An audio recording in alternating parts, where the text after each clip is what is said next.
Hello दोस्तों, welcome in JBL। यहाँ battle through the heavens के वीडियो नोवेल बेस पर आधारित है। तो ध्यान से सुने और जल्द से जल्द सब्सक्राइब कर ले जिससे आपको आने वाली नई वीडियो पहले मिल सके। तो आज हम बात करेंगे सीजन 6 में एपिसोड 32 के पार्ट 1 पे। अब आगे। उम्मीद है आप मुझे निराश नहीं करेंगे। जियोयान पर ध्यान केंद्रित करने के बाद लियू किंग ने अचानक अपना मुंह खोला। उसकी आवाज कुछ दबी हुई थी, लेकिन उसमें उसकी आभा भी थी जिसमें तीखे अत्याचार का स्वाद था। मैं स्वाभाविक रूप से बाहर जाऊंगा। जियोयान मुस्कुराया। उसके हाथ ने शासक के मूठ को उसकी पीठ पर पकड़ लिया क्योंकि उसने उसे अचानक खींच लिया था। भारी शासक जमीन पर थोड़ा झुका हुआ था और एक गुनगुनाहट वाली एक दबाव वाली हवा दिखाई दी। लियू किंग ने जियोयान के हाथ में भारी शासक को देखा। उसकी आंखों में आश्चर्य तैर गया। उस समय से जब जियोयान ने बाई चेन के साथ लड़ाई की थी, वह जानता था कि इस विशाल शासक में शायद कुछ अजनबीपन हो सकता है। अब जब वह व्यक्तिगत रूप से इसका सामना कर रहा था और हवा के फटने की दबाव वाली आवाज सुन सकता था, तो वह अपने दिल में इस बात की पुष्टि कर सकता था कि उसके प्रतिद्वंद्वी के हाथों में यह काला शासक उसके माउंटेन स्प्लिटिंग स्पीयर की तरह ही था, जो बेहद भारी था। कोई आश्चर्य नहीं कि जब भारी शासक अपना हाथ छोड़ता है तो उसका हमला घटने के बजाय बढ़ जाता है। वह वास्तव में भारी शासक को बार बार उठाता है और इसे प्रशिक्षण के रूप में मानता है। उसके दिल में एक अजीब सा ख्याल कौंध गया। लियू किंग मदद नहीं कर सकते थे, लेकिन जियोयान के बारे में उनकी राय थोड़ी ऊंची थी। प्रशिक्षित करने के लिए इस तरह की विधि का उपयोग करने में सक्षम होना कुछ ऐसा था जो केवल एक मजबूत मानसिक शक्ति वाला व्यक्ति ही कर सकता था। जब यह विचार उसके दिल में घूम रहा था, लियू किंग ने तुरंत माउंटेन स्प्लिटिंग स्पीयर को अपनी पीठ पर नहीं खींचा, जिसका उसने इस्तेमाल नहीं किया था। उसके कुछ बड़े हाथ धीरे धीरे फैले हुए थे। वे कभी कभी कल करते हैं और अन्य समय में चौड़े हो जाते हैं, जिससे कई अजीब पंजे जैसे चाप बन जाते हैं। यह मत कहो कि मैं तुम्हें कम आंक रहा हूं। मैं केवल योग्य विरोधियों पर माउंटेन स्प्लिटिंग स्पीयर का उपयोग करूंगा। मुझे उम्मीद है कि आप इस योग्यता के अधिकारी होंगे। लियू किंग ने जियोयान पर नजर डाली और धीरे से बोले। उसका एक पंजा जैसा हाथ अचानक उसके सामने काट दिया गया। एक अदृश्य हवा निकली और जमीन पर कुछ छोटे छोटे निशान छोड़ गई। जियोयान मुस्कुराया, लेकिन कोई जवाब नहीं दिया। जब तक कोई ऐसी ताकत प्रदर्शित नहीं करता है जो वास्तव में उनके प्रतिद्वंद्वी को उसे गंभीरता से लेने का कारण बने, लियू किंग जैसा व्यक्ति जिसके पास बहुत ताकत थी, वह आपको गंभीरता से नहीं देखेगा। जियोयान ने सोचा कि अगर ऐसा इसलिए नहीं है क्योंकि उसने पहले कुछ मैचों में काफी अच्छा प्रदर्शन किया था, तो संभावना थी कि लियू किंग इतने आलसी होंगे कि उन्हें ये शब्द कहने में भी परेशानी नहीं होगी। अखाड़े में दो लोगों की बातचीत को किनारे पर देखने वाली गैलरी में भी प्रसारित किया गया। हालांकि किसी को भी नहीं लगा कि लियू किंग घमंडी और घमंडी थे। इसके बजाय उन्होंने मन ही मन उसकी स्तुति की। वह वास्तव में अत्याचारी स्पीयर लियू किंग के नाम के योग्य था। ऐसे अहंकार से उसे कौन हरा सकता था? यह वह खाई थी जो ताकत से पैदा हुई थी। अगर लियू किंग के पास इस तरह की ताकत नहीं थी, तो यह संभावना थी कि जब वह इस तरह के शब्द बोलते थे तो दूसरों के द्वारा उनके दिल में अत्यधिक जंगली और अभिमानी होने के कारण उन्हें डांटा जाता था। उच्च मंच पर लियू फी के सुंदर चेहरे में प्यार और कोमलता थी, क्योंकि वह चौड़ी और भारी पीठ को देखती थी जिससे लोग बेहद सुरक्षित महसूस करते थे। उस अहंकारी तीक्ष्ण आभा ने उसे प्रेम के नशे में मदहोश कर दिया। हम बस ध्यान से देखो, देखो कैसे बड़े भाई उस आदमी को हरा देंगे। लियू फी ने अचानक अपना सिर झुकाते हुए एक नर्म स्नॉट निकाला और अपने बगल में कुछ पीले चेहरे वाले याओशिंग से बात की। चीफ की ताकत को देखते हुए जियोयान को हराना स्वाभाविक रूप से उतना ही आसान है जितना उसका हाथ हिलाना। कोई फर्क नहीं पड़ता कि वह कैसे कूदता है, वह एक छोटा सा कीड़ा है जो अंततः किसी भी बड़ी लहर को पैदा करने में कठिन समय लेगा। याओशिंग की निगाहें अखाड़े में जियोयान को एक अंधेरे ठंडे तरीके से घूर रही थीं। इस बार बाद के हाथों उनकी हार उनके लिए काफी बड़ा झटका थी, इसलिए वह थोड़ा संकीर्ण सोच वाला था। स्वाभाविक रूप से उसने जियोयान पर अपनी हार से प्राप्त अपमान का सारा दोष मढ़ दिया। जब उसने इन शब्दों को कहा, हालांकि वह भूल गया था कि एक व्यक्ति द्वारा पीटे जाने के बाद जिसे वह कीड़ा समझता था, वह उसे क्या बना देगा। याओशिंग के शब्दों के बाद लियू फी के चेहरे पर गर्व तुरंत थोड़ा और बढ़ गया। उन सुंदर आंखों ने उस हरे कपड़े वाली युवती को ऊंचे मंच के विपरीत दिशा में देखा, जो सुरुचिपूर्ण ढंग से बैठी थी। उसने अपने चांदी के दांत भींच लिए। दूसरे पक्ष की शक्ल कुछ ऐसी थी कि उसे एक महिला के नजरिए से भी कोई खामी नहीं मिली। हालांकि यह दूसरे पक्ष की इस पूर्णता के कारण था कि उसने अंततः एक शिकायत की। यह मुहावरा औरतें ईर्ष्यालु प्राणी होती हैं पूरी तरह सच था। जैसे जैसे निजी बातचीत पूरे ऊंचे मंच से सुनाई दे रही थी, सु कियान ने दर्शकों की सीट से अपने हाथों को थोड़ा हिलाया। पूरे स्टेडियम की आवाजें काफी नर्म हो गईं। सु कियान की नजर उन दो लोगों पर पड़ी जो अखाड़े के भीतर एक दूसरे का सामना कर रहे थे।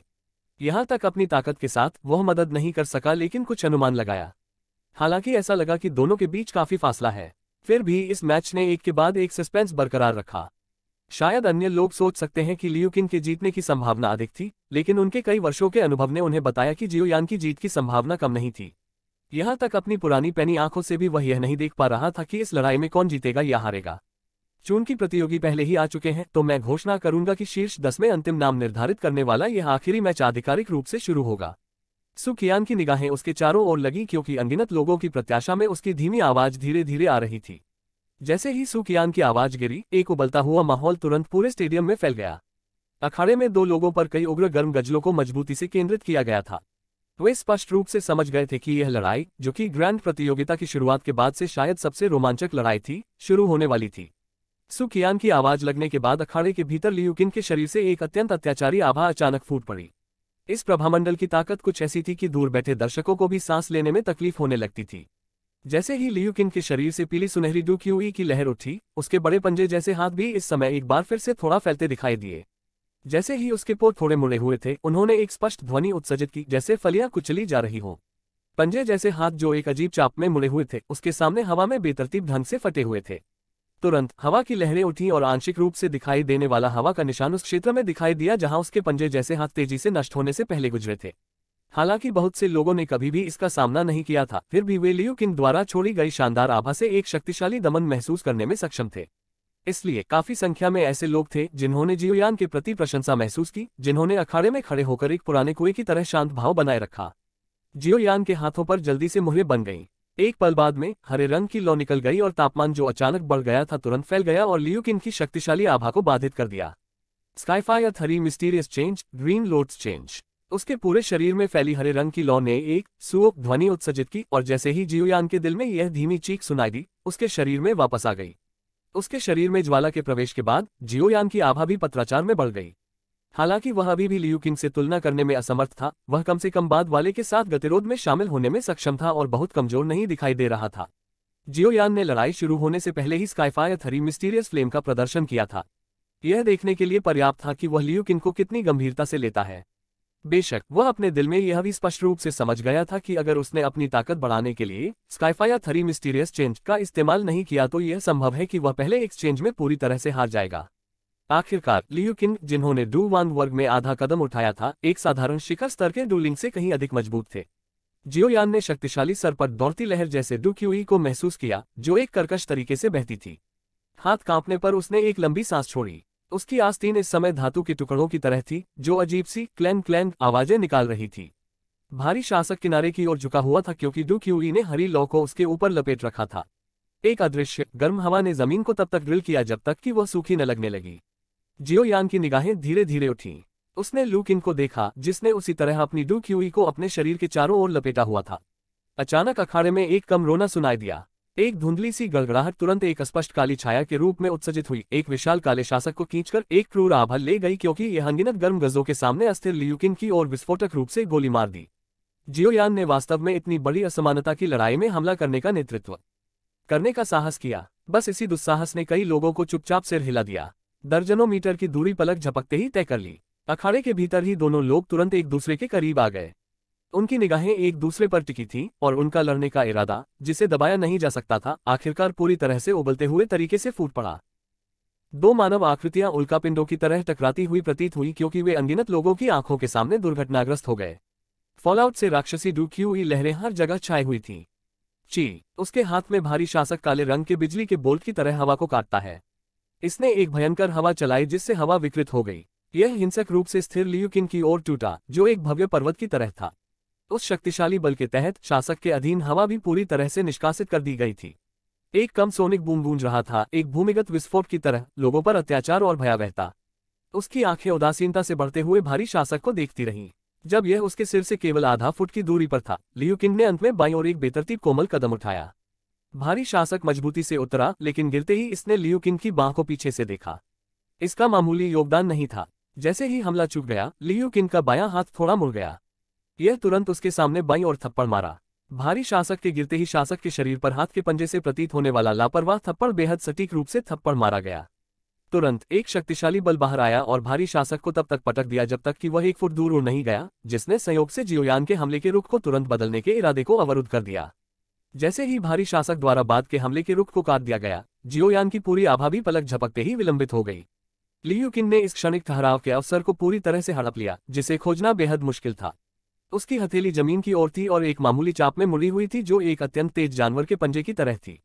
उसका हाथ कांपने लगा और उसका तेज पंजा ठंडी हवा लेकर जियोयान की छाती की तरफ जोर से टकराया। जियोयान ने भी तुरंत प्रतिक्रिया दी क्योंकि भारी शासक को एक तरफ धकेल दिया गया था। उसका बायां हाथ प्रकाश की तरह एक तरफ हट गया। शक्तिशाली डूक्यूई तेजी से अपनी मुट्ठी पर ढेर हो गया और उसने अपनी 5 अंगुलियों को भींच लिया। इसे तुरंत हिंसक रूप से बाहर फेंक दिया गया और संयोग से उस हाथ के पंजे से टकरा गया जो विस्फोटक रूप से फैल रहा था। टकराना, एक मुट्ठी और एक पंजा हिंसक रूप से टकरा गए क्योंकि एक कम गहरा विस्फोट अचानक प्रकट हुआ। सभी दिशाओं में फैलने से पहले हवा में लगातार उतार चढ़ाव का कारण बनने वाला तरंग बल बाहर निकला। प्रहार प्रहार, जियोयान का शरीर तेजी से हिल रहा था और उसके कदम तेजी से पीछे हट रहे थे। हर बार जब उसका एक पैर उतरा तो अत्यंत कठोर जमीन दरार वाली रेखाओं के धागों से भर गई। जियोयान के गले से धीरे धीरे आवाज आने से पहले यह काफी कदमों तक चलता रहा। उसका दाहिना पैर तुरंत हिंसक रूप से लड़खड़ा गया। जिस सख्त जमीन पर यह उतरा था उसमें तुरंत ही दरार पड़ गई, जिससे बेहद छोटे छोटे टुकड़े हो गए। जियोयान ने एक गंभीर अभिव्यक्ति के साथ सिर उठाने से पहले अपने हाथ से संचारित बल को पूरी तरह से हल कर लिया। उसने लियू किन को देखा जो केवल एक कदम पीछे हट गया था।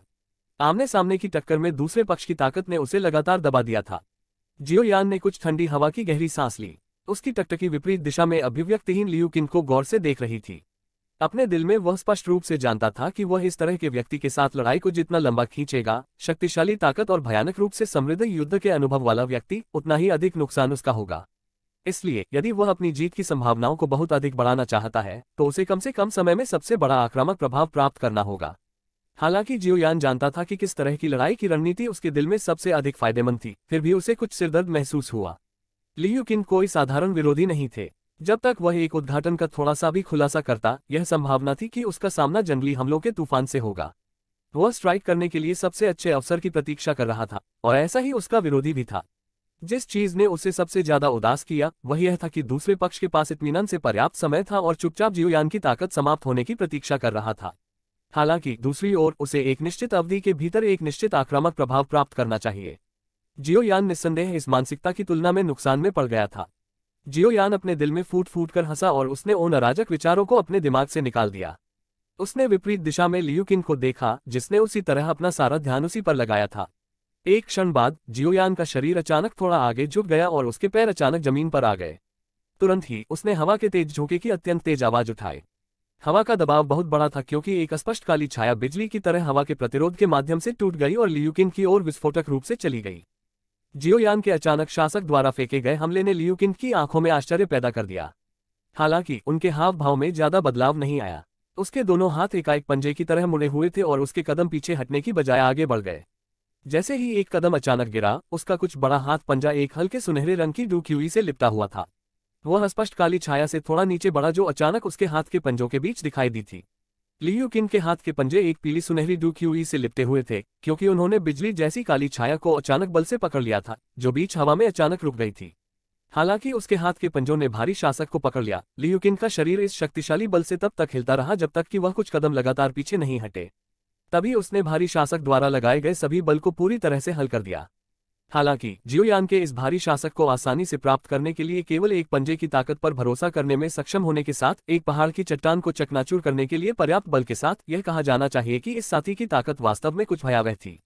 लियू किन की 5 उंगलियां एक अजीब चाप में मुड़ी हुई थीं और उनकी सभी उंगलियां संयोग से भारी शासक के संपर्क में थीं। कुछ रिले पॉइंट्स और उसके शरीर पर शक्तिशाली डूक्यूई के कारण ही वह इतने आसान तरीके से जियोयान के हमले को झेलने में सक्षम था। जैसे ही लियू किन के हाथ पंजे ने भारी शासक को जकड़ लिया, उस भयावह वजन ने तुरंत लियू किन की अभिव्यक्ति को थोड़ा बदल दिया। हालांकि उन्हें पहले से ही उम्मीद थी कि यह शासक काफी भारी होगा, उन्हें यह जानकर कुछ आश्चर्य हुआ कि यह शासक उनके अपने माउंटेन स्प्लिटिंग स्पीयर से भी भारी था जो अब उनके पास है। उसके दिल में अभी आश्चर्य का उदय हुआ ही था कि विस्मय ने तुरंत पीछा किया। ऐसा इसलिए था क्योंकि लियू किन यह जानकर कुछ हैरान थे कि डूक्यूई जो मूल रूप से उनके शरीर के भीतर बेहद आसानी से बह रही थी, भारी शासक को पकड़ने के बाद अचानक बहुत सुस्त हो गई थी। यह शासक थोड़ा अजीब है। उसके दिल में बिजली की तरह एक विचार कौंध गया। लियू किन के हाथ पंजे मूल रूप से एक ही समय में शिथिल थे। भारी शासक शक्तिहीन रूप से नीचे गिर गया जब उस पर जकड़ना बंद हो गया। भारी रूलर के लुढ़कते ही अचानक हल्की धीमी गड़गड़ाहट की आवाज सुनाई दी। लियू किन की भौहें तनी हैं। उसने तुरंत अपना सिर उठाया और एक अजीब भूत की तरह एक अस्पष्ट काली छाया पास के क्षेत्र में दिखाई दी। अस्पष्ट काली छाया ने उस पल को ग्रहण कर लिया था जब लियू किन भारी हुआ शासक के कारण अनुपस्थित थे और एक पल में उनसे संपर्क किया। उन 5 अंगुलियों को अचानक कसकर जकड़ लिया गया था क्योंकि डूक्यूई उसके शरीर में इस पल बेतहाशा घूम रहा था। Octane blast. जियोयान की मुट्ठी हिंसक रूप से सीधे लियू किन पर टूट पड़ी। रास्ते में उसकी मुट्ठी पर हवा एक दो बार उठी, जैसे लगातार कम गहरी विस्फोटक आवाजें पटाखों की तरह हर किसी के कानों से गूंजती थीं। एक ऐसा हमला जो किसी अन्य की तुलना में भयानक और अधिक शातिर था। लियू किन की आंखें थोड़ी सिकुड़ गई थीं। वह समझ सकता था कि जियोयान द्वारा किया गया यह अतुलनीय क्रूर हमला शक्तिशाली क्लोज रेंज हमला था जिसने बाई चेंग और याओशेन को हराया था। अगर आप मुझे हराने के लिए इस पर भरोसा करना चाहते हैं तो इसमें अभी भी थोड़ी कमी है। हालांकि मैं यह देखना चाहता हूं कि आपका यह क्लोज रेंज अटैक मेरे great drift coffin splitting clock के साथ मुकाबला कर सकता है या नहीं। उसके चेहरे पर एक मुस्कान आ गई जब लियू किन के हाथ का पंजा अचानक एक अजीब चाप में मुड़ गया। पीला सुनहरा डूक्यूई उसकी उंगलियों के सिरे पर टिका हुआ था। यह घने सर्द को लेकर फैलता और सिकुड़ता था। ग्रेट ड्रिफ्ट कॉफिन स्प्लिटिंग पंजा। पंजे ने हमले का सामना किया और लियू किन के चेहरे पर मुस्कान तुरंत एक क्षण बाद वापस ले ली गई।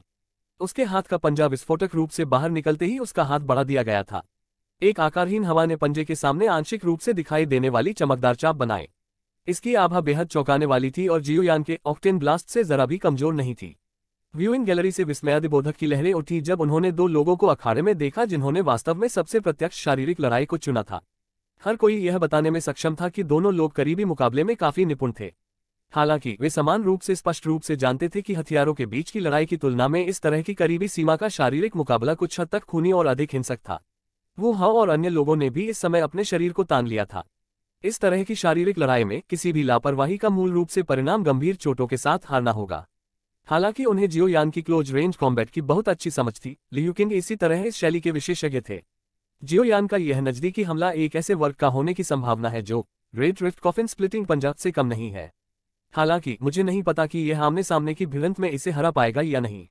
याओ हाओ ने उस हवा को देखा जिसे जियोयान ने बोलने के लिए अपना मुंह खोलते समय कुछ गंभीरता से लिया। अखाड़े पर नजर डालते ही लिन शियोया की निगाहें नहीं झपकी। हालांकि यान हाओ की बातें सुनकर उसने धीरे से अपना सिर हिलाया। मुझे डर है कि ऐसा नहीं होगा। मैंने जियोयान को कई बार इस तरह की डू तकनीक का प्रदर्शन करते देखा है। हालांकि इसकी विस्फोटक शक्ति बेहद मजबूत है, लेकिन उसके बाद के विस्फोट की तुलना great drift coffin splitting clock से नहीं की जा सकती है। आखिरकार लियू किंग ने इसका अभ्यास तब तक किया जब तक कि वह वास्तव में शिखर स्तर तक नहीं पहुंच गया। अगर लियू किंग ने जियोयान के हमले को नाकाम कर दिया तो जवाबी कार्रवाई के परिणामस्वरूप जियोयान को हारने का खतरा हो सकता है। वो हाओ, हान यू और उसके साथ खड़े अन्य लोगों ने यह सुनकर सिर हिलाया। उनकी टकटकी ने तुरंत एक चिंता पैदा कर दी क्योंकि वे उस टक्कर पर नजर गड़ाए हुए थे जो अखाड़े के भीतर तुरंत भड़क गई थी। अनगिनत निगाहों के नीचे मुट्ठी और पंजा, जो क्रमशः बेहद मजबूत विनाशकारी ताकतों को ढोते थे, अंत में एक धमाके से टकरा गए। टकराना, एक विस्फोटक बल की स्पष्ट ध्वनि अचानक अखाड़े में सुनाई दी। उन दोनों के बीच के संपर्क बिंदु से अचानक एक लहर उठी जिसे तूफान कहा जा सकता है। जमीन जहां भी गुजरी, बार बार एक जबरदस्त कर्कश ध्वनि निकलती थी। उन दोनों के शरीर के नीचे से कई दरारें तेजी से जाल की तरह फैलने लगीं। जोरदार तूफान द्वारा बनाई गई विनाशकारी ताकत ने देखने वाली गैलरी से लार निकलने की आवाज को एक के बाद एक प्रकट होने का कारण बना दिया। इस अत्यंत शुद्ध शारीरिक शक्ति में वास्तव में इतनी भयावह विनाशकारी शक्ति थी। एक मुट्ठी और एक पंजा अखाड़े के भीतर एक साथ चिपका हुआ दिखाई दिया क्योंकि दो लोगों के पैरों से एक अदृश्य शक्ति बार बार फैलती थी। जिसके बाद सभी ने देखा कि अत्यधिक दृढ़ जमीन तेजी से टूटकर अलग हो गई, बहुत छोटे टुकड़ों में बदल गई, इससे पहले कि टुकड़े अंत में पाउडर में हिल गए। जियोयान की आंखें अभिव्यक्तिहीन लियू किंग को मजबूती से घूर रही थीं। इस क्षण उसका हाथ थोड़ा कांपने लगा। दोनों के बीच टक्कर पर सिर से परिणामी बल ने उसकी बांह को लगभग सुन्न कर दिया था। उसका दिल थोड़ा डूब गया। इस बार ऑक्टेन ब्लास्ट, जो अतीत में कभी विफल नहीं हुआ था, ज्यादा प्रभाव हासिल नहीं कर पाया। जियोयान समझ सकता था कि जब ऑक्टेन ब्लास्ट की छिपी हुई शक्ति ने लियू किंग के शरीर में प्रवेश किया तो यह और भी अधिक क्रूर बल द्वारा बिखर गया। ऑक्टेन ब्लास्ट से बनी शक्ति को तेजी से कम किया जा रहा था। दूसरी ओर बड़े हाथ का पंजा जो उसके हाथ को कसकर पकड़ रहा था, आराम का जरा भी निशान नहीं दिखा। विस्फोट बल उचित है लेकिन अनुवर्ती कार्रवाई अपर्याप्त है। एक निश्चित समय पर लियू किंग जैसी रॉक मूर्ति ने अचानक धीरे से अपना मुंह खोला और जियोयान की ओर मुस्कुराए। वह धीरे से बोला, मुझे डर है कि यह खत्म हो गया है। लियू किंग की आवाज अभी गिरी ही थी कि उसका हाथ का पंजा अचानक अजीब तरीके से दब गया। तुरंत इसने जियोयान की बांह की बाधा को तोड़ दिया और उसके सीने की ओर गोली मार दी। पंजे की हवा अतुलनीय रूप से तेज थी। जियोयान की हार मूल रूप से निश्चित थी कि उसे इससे मारा जाना चाहिए। हालांकि जियोयान का बायां हाथ जो लटका हुआ था पहले से ही तैयार था क्योंकि इसने तेजी से कुछ मुहरें बनाई। जैसे ही उसके शरीर से गर्म हरे रंग की लौ निकली, वह थोड़ा मुस्कुराया। ज्वाला के सामने आते ही एक मजबूत ज्वाला कवच जिसे नष्ट नहीं किया जा सकता था ने अचानक जियोयान के शरीर को ढक लिया। और यहाँ पे यह पार्ट खत्म होता है। Bye bye guys. यदि आपको यह एक्सप्लेनेशन अच्छी लगी हो तो लाइक करें और नेक्स्ट पार्ट के लिए सब्सक्राइब जरूर करें जिससे आपको नया पार्ट जल्द से जल्द पहले मिले।